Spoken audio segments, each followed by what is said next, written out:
vous avez aussi d'autres casquettes, comme j'étais en train de le dire tantôt. Vous êtes chantre, vous êtes prophète, et aussi vous m'avez laissé entendre que vous êtes écrivain. Alors, parlez-moi un peu de vous, parlez-moi un peu de votre parcours. Comment ça se passe que vous ayez toutes ces casquettes-là autour de vous, sur vous et avec vous? Merci beaucoup, Monsieur Émile.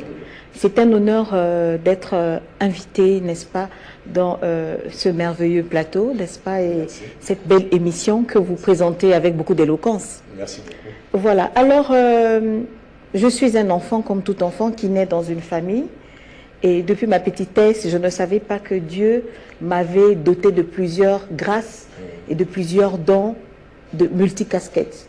Je me retrouve maintenant en train de grandir, à pouvoir avoir des aptitudes, mais non seulement des aptitudes, mais aussi des désirs de pouvoir faire ceci et cela. Mais il faut dire qu'il faut souligner déjà au passage que j'ai pour profession, que j'ai étudié en faculté, donc à l'université, dans mes études, pendant des longues années, la médecine.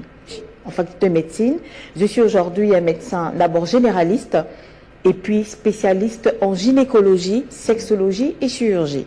Okay. Alors, au-delà de la médecine, qui est mon métier, d'accord, d'appartenance, je suis également écrivaine, j'aime beaucoup lire. J'avais remarqué depuis ma petitesse, j'aimais beaucoup lire.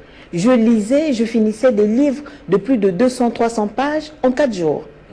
Alors, avec cette envie de toujours vouloir lire, j'avais une curiosité de pouvoir aussi écrire mes livres personnels.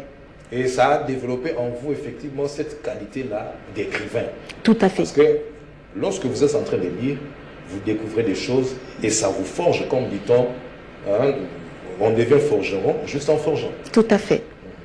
Alors, le premier livre que j'ai écrit est intitulé « Témoignage de résurrection », entre la vie et la mort, parce que je suis décédée. Et le Seigneur Jésus, dans sa miséricorde, m'a amené, n'est-ce pas, dans un voyage dans le delà. Je l'appelle le deuxième monde. Je suis allée visiter un deuxième monde. J'ai fait un arrêt cardiaque. Après 7 jours dans le coma, le 8e jour, en réanimation, arrêt cardiaque. Et c'est là où mon voyage a commencé. Alors, et dans mon premier livre, je raconte justement ce que j'ai vécu dans ce deuxième monde-là. J'ai vu des maisons inachevées. Et l'ange qui m'escortait m'expliquait tout ce qui se passait. Pourquoi telle maison n'a pas de toiture?